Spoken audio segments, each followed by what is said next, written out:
океанского флота для каждого русского моряка. Вся история российского флота связана с этим.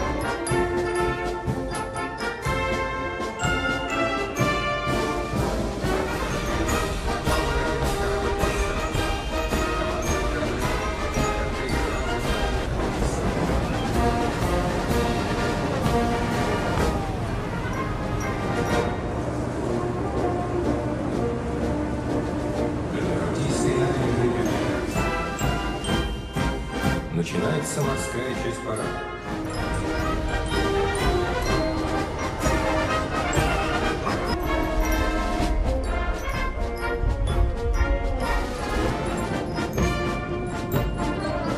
Исторические перспективы открывает десантный катер с ботиком для торпед.